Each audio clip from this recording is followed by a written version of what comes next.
यह कहानी रामपुर गांव की है, जिसमें राजू और उसकी पत्नी साथ में उसके 2 बच्चे थे।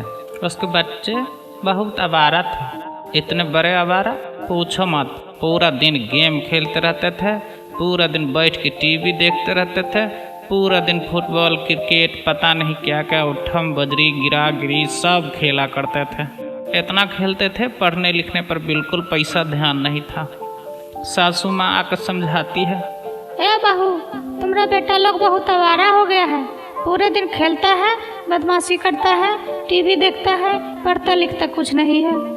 बहू कहती है, अरे नहीं मम्मी, कोई बात नहीं, आजकल के बच्चे ऐसे ही होते हैं। वो बहुत खेलते हैं, मस्ती मस्ती में ही आजकल पढ़ाई हो जाती है। सास कहती है, नहीं बहू, ऐसा नहीं होता है।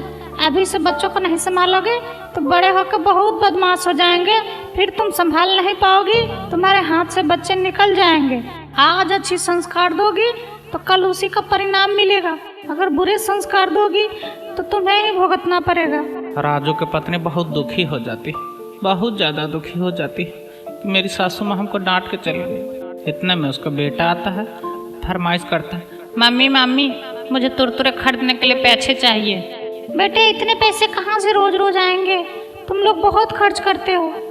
हाँ मम्मी, हम खर्चे करते हैं, कहे कि हमारे पापा के पास में इतना पैसा है तो इसलिए हमको पैसा चाहिए। दोनों में बहुत बात होता है, बहुत बाती होता है। वह घर में राजू का छोटा भाई और उसकी पत्नी भी रहती थी, मगर उसके कोई बच्चे नहीं थे, इसलिए उन लोगों से पूरे दिन काम करवाते रहते थे।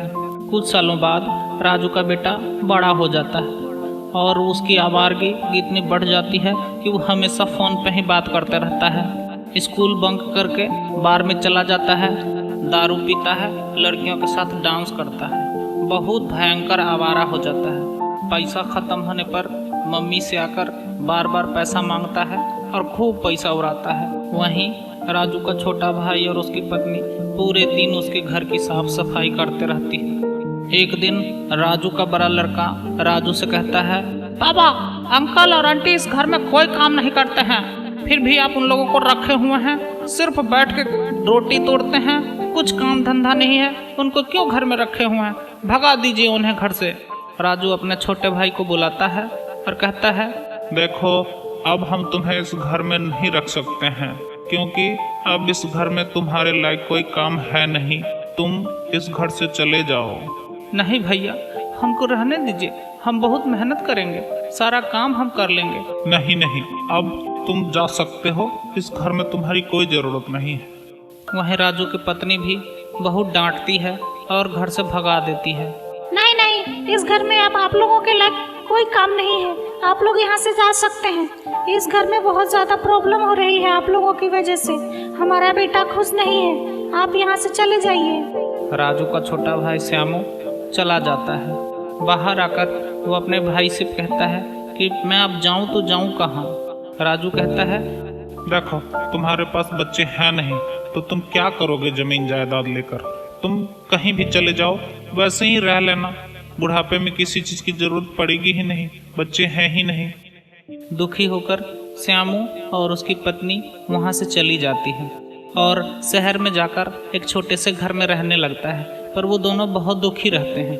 तभी गणेश जी प्रकट होते हैं और कहते हैं, बस चिंता मत करो, बेसहारों का सहारा मैं हूँ, विघ्नहर्ता मैं हूँ, तुम्हारे सारे विघ्नों को आज से ही मैं दूर करता हूँ। उसके बाद श्यामू का जिंदगी बदलना शुरू हो जाता है, उसे बच्चे भी होते हैं और व्यापार में बहुत ज़्यादा तरक्की भी होती है। उसके पास अपना बंगला गाड़ी सब कुछ हो जाता है। कुछ सालों बाद एक फ़ोन आता है। हेलो जी, आप कौन?